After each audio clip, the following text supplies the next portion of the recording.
हरि ही ओम नमस्कार।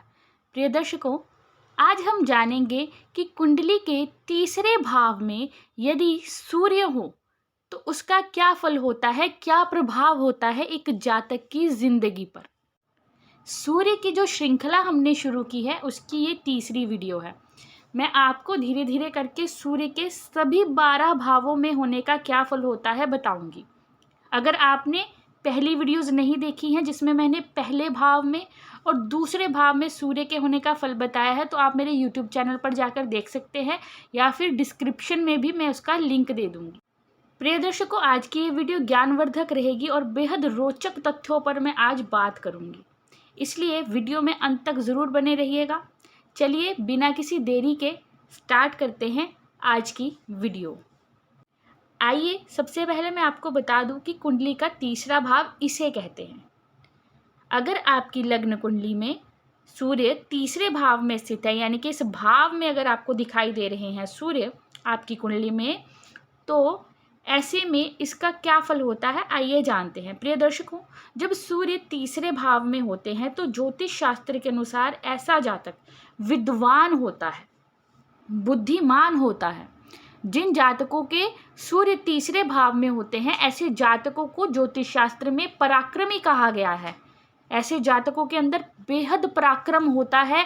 अपने पराक्रम से, अपनी मेहनत से ऐसे जातक अपने जीवन काल में सफलता प्राप्त करते हैं। शूरवीर ऐसे जातक होते हैं, इनमें साहस बेहद होता है। निडर ऐसे जातकों को कहा गया है। जल्दी किसी सिचुएशन में ऐसे जातक घबराते नहीं हैं। अपने पराक्रम से, अपनी मेहनत से ऐसे जातक हर मुश्किल परिस्थितियों को पार कर पाते हैं। ऐसे जातक अगर एक बार कुछ ठान लेते हैं तो उसे पूर्ण करके ही दम लेते हैं। ऐसे जातकों के अंदर अनुशासन होता है, अनुशासन प्रिय होते हैं और अपने पूरे डिसिप्लिन से, अपने पुरुषार्थ से अपने लक्ष्य को जीवन में हासिल कर लेते हैं। ये दर्शकों, तीसरे भाव में सूर्य जातक को प्रतापी भी बनाता है। ऐसे जातक का यशमान समाज में बढ़ता जाता है। एक और बात ऐसे जातकों के अंदर होती है कि ऐसे जातक दयालु होते हैं।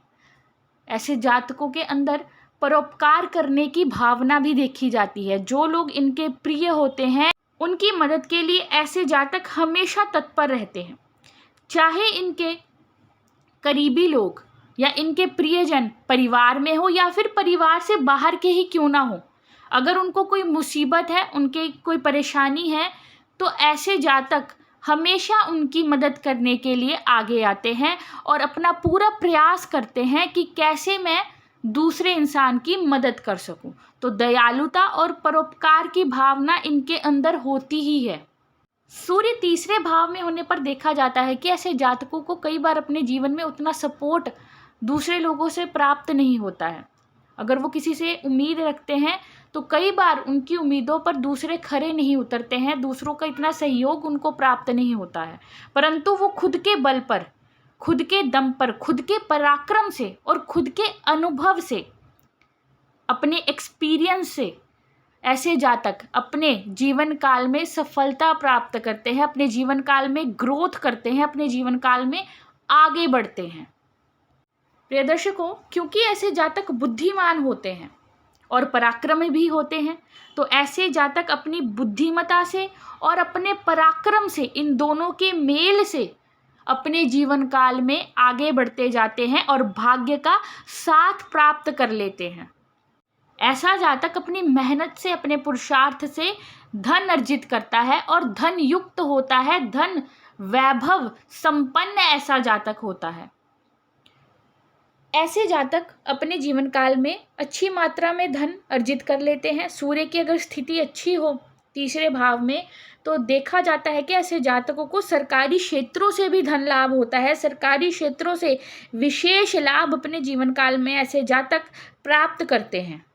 ऐसे जातकों की वाणी प्रभावशाली होती है। ऐसे लोग अगर 4 लोगों के सामने खड़े होकर कुछ बात कहते हैं तो उनकी बात का वजन होता है। ऐसे जातकों की वाणी का प्रभाव दूसरे लोगों के मन पर रह जाता है। अपने शत्रुओं को भी परास्त करने में ऐसे जातक सक्षम होते हैं। वाणी द्वारा अपने शत्रु को भी ऐसे जातक परास्त कर सकते हैं। ऐसे जातकों की धर्म की ओर रुचि रहती है। धार्मिक ऐसे जातक होते हैं, दान पुण्य करने वाले ऐसे जातक होते हैं। ऐसे जातक अपनी आय का कुछ हिस्सा भी दान पुण्य में खर्च करना अच्छा समझते हैं। प्रिय दर्शकों, ऐसे जातकों को तीर्थ यात्राओं से भी लाभ होता है। यात्राएं ऐसे जातकों के लिए लाभप्रद रहती हैं, शुभ रहती हैं। सूर्य की दृष्टि नवम भाव पर पड़कर जातक के भाग्य को चमकाती है। ऐसे जातक को धर्म कर्म आदि से जुड़कर भी भाग्य का साथ मिलता है, अच्छी संतान प्राप्त होती है। ऐसे जातक अपनी मेहनत, अपने पुरुषार्थ से भौतिक सुखों को प्राप्त कर लेते हैं, समाज में मान प्रतिष्ठा प्राप्त करते हैं। ज्योतिष शास्त्र में तीसरे भाव के सूर्य के लिए एक और बात कही गई है। प्रिय दर्शकों, ध्यान से सुनिए।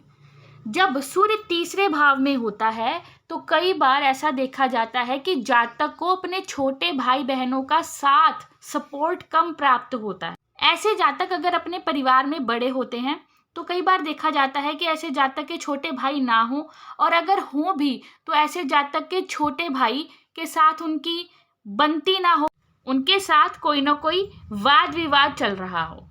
और अगर ऐसे जातक परिवार में छोटे हैं तो हो सकता है कि बड़े भाई के आचरण ठीक ना हो, या फिर बड़े भाई के साथ उनकी इतनी बनती ना हो, बड़े भाई के साथ भी उनके रिश्ते खराब हों। तो सूर्य जब तीसरे भाव में होता है तो अधिकांश देखा जाता है कि ऐसे जातक बंधुहीन होते हैं, या फिर उनकी अपने भाई बंधुओं के साथ इतनी जमती नहीं है। प्रिय दर्शकों, भाई बंधुओं के सुख तो ऐसे जातक को अपने जीवन काल में थोड़ा कम ही प्राप्त होता है, परंतु इसके अलावा अगर हम देखें तो ऐसा जातक अपनी बुद्धि, पराक्रम और अनुशासन से अपने जीवन काल में मान प्रतिष्ठा, धन और सम्मान हासिल करता है। ऐसा जातक भौतिक सुखों के लिए सब प्रकार से प्रयास करता है और उसके प्रयास अपने जीवन काल में सफल भी होते हैं। बाकी सूर्य की स्थिति आपकी कुंडली में कैसी है, सूर्य किस भाव के स्वामी हैं, इस पर भी बहुत सारी बातें निर्भर करती हैं। तो प्रिय दर्शकों, ये थी आज की वीडियो जिसमें मैंने आपको सूर्य के तीसरे भाव में होने का फल बताया है। मैं आशा करती हूँ आपको ये वीडियो अच्छी लगी होगी। ऐसी ही और वीडियोस के लिए मेरे यूट्यूब चैनल को सब्सक्राइब करना ना भूलें और इस वीडियो को लाइक और शेयर कीजिएगा। धन्यवाद। हरि